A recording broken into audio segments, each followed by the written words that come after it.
दिव्या ऐसा 3 बार कहती है और उसके बाद चारों मोमबत्ती बुझ जाती है और उसके बाद बहुत ही ज्यादा डरावनी आवाज आनी शुरू हो जाती है।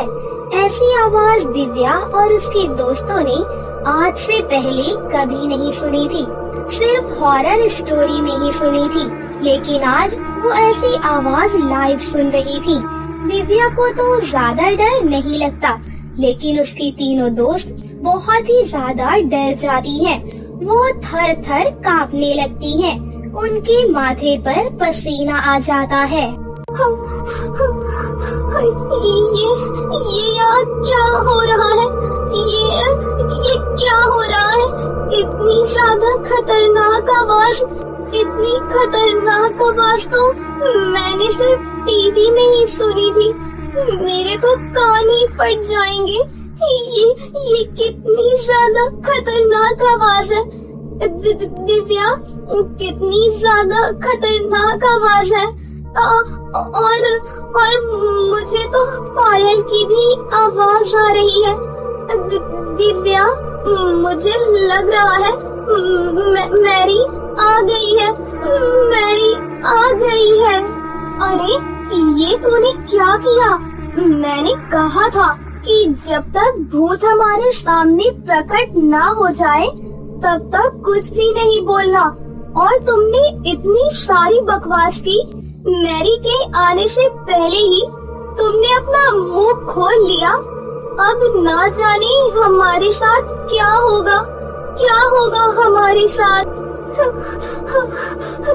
तुझे ही कविता को सजा दिलवानी थी। मैंने मना भी किया था कि इतना ज्यादा डरावना खेल नहीं खेलते, लेकिन तुझे तो ये खेल खेलना था। अब क्या होगा? हम स्कूल से बाहर कैसे निकलेंगे? अब हमारा क्या होगा? दिव्या और उसके दोस्त बहुत ही ज्यादा डर रहे थे। तभी उनके सामने एक बहुत ही ज्यादा खतरनाक मैरी नाम की चुड़ैल आ जाती है और वो जोर जोर से हंसना शुरू कर देती है। हमें किसी ने डिस्टर्ब करने की कोशिश की, अब हम तुम्हें नहीं छोड़ेंगे।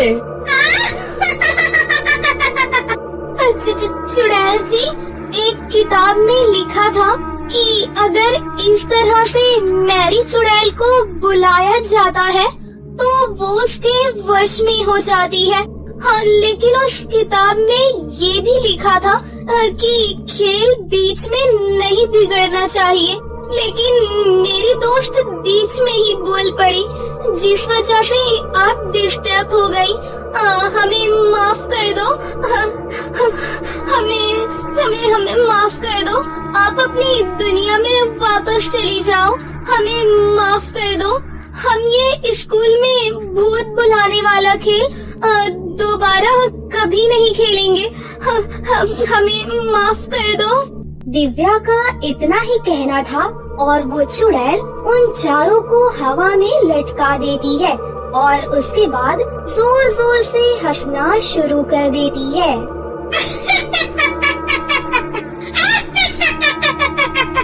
तुमने हमें पुकारा और हम डिस्टर्ब हुए।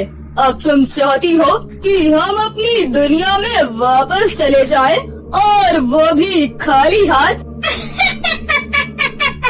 अब हम खाली हाथ वापस नहीं जाएंगे, तुम्हें अपने साथ लेकर ही जाएंगे। तुम्हें ध्यान से खेलना चाहिए था। वो खेल इतना भी आसान नहीं है जितना तुमने आसान समझ रखा है। अब तुम्हें हमसे कोई भी नहीं बचा सकता, कोई भी नहीं।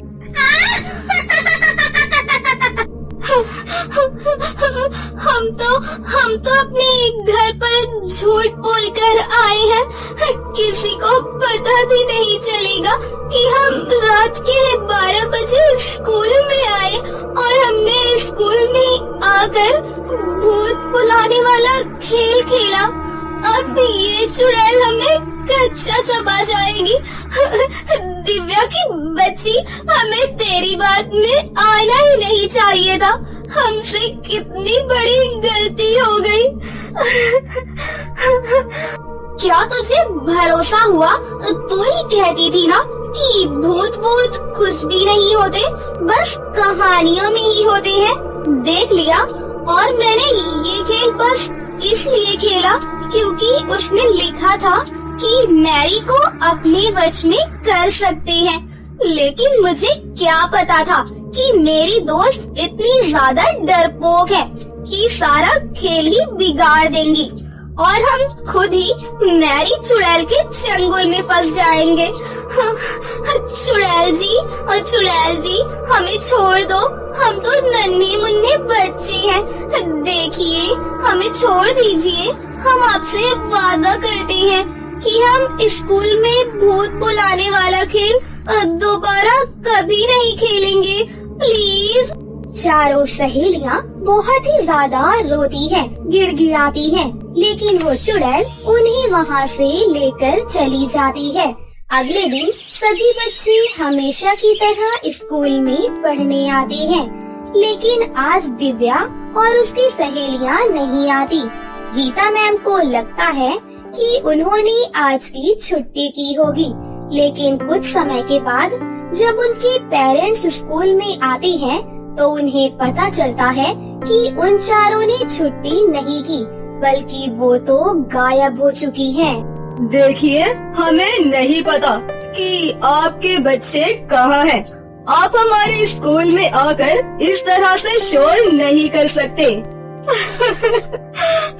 देखिए प्रिंसिपल मैम, हमारे बच्चे कल रात से गायब हैं। वो अभी तक घर नहीं पहुँचे। हम तो स्कूल में इसलिए आए हैं कि क्या पता उनके दोस्तों को कुछ पता हो। हमारे बच्चे कहाँ चले गए?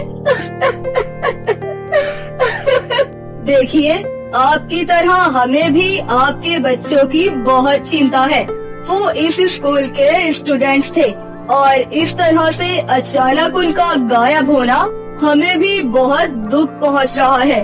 मुझे लगता है कि आपको पुलिस के पास जाना चाहिए। यहाँ पर समय बर्बाद मत कीजिए। वो सभी पुलिस स्टेशन जाते हैं और कंप्लेंट करते हैं, लेकिन चारों का कोई भी पता नहीं चलता। इधर कविता चारों के लिए बहुत ही ज्यादा परेशान थी और वो ऐसे ही स्कूल में इधर उधर घूम रही थी। तभी उसे वो क्लास नजर आती है जहाँ पर उन चारों ने स्कूल में भूत बुलाने वाला खेल खेला था। ये यहाँ पर आधी अधूरी मोमबत्ती जली हुई, और वो भी एक नहीं, दो नहीं, चार।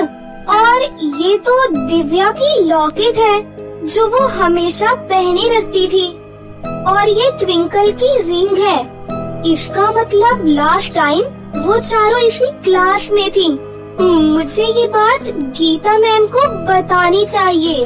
कविता तुरंत ही गीता मैम के पास जाती है और उन्हें सब कुछ बताती है।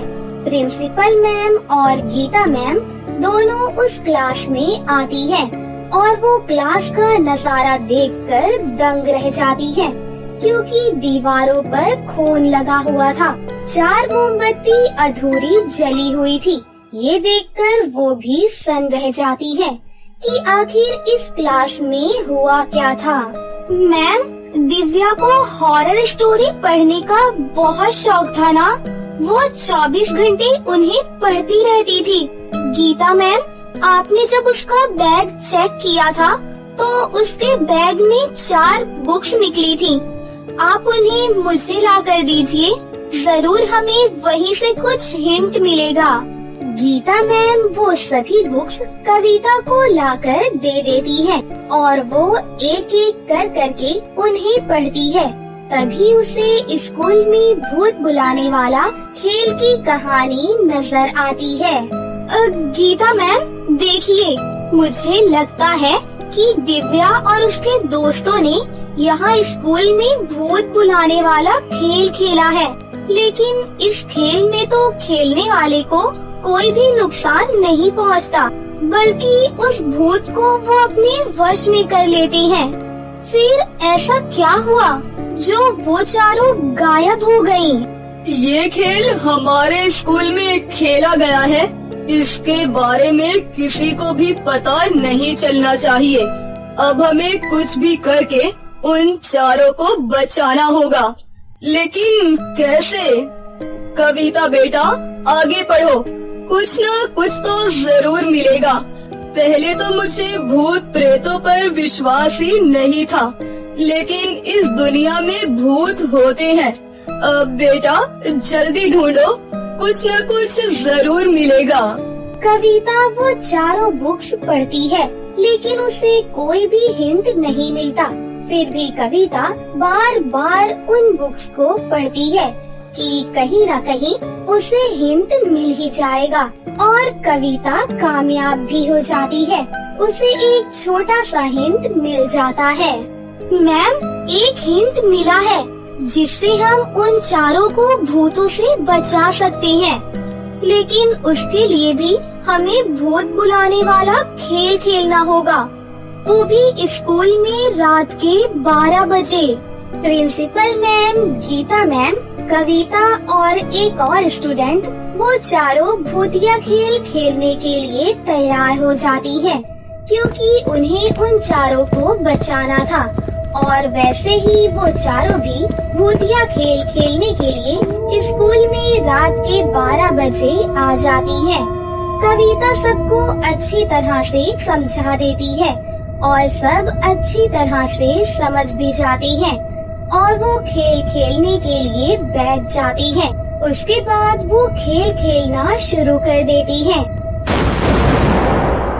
अगर आपको इस कहानी का नेक्स्ट पार्ट चाहिए तो जल्दी से लाइक करें और कमेंट करें।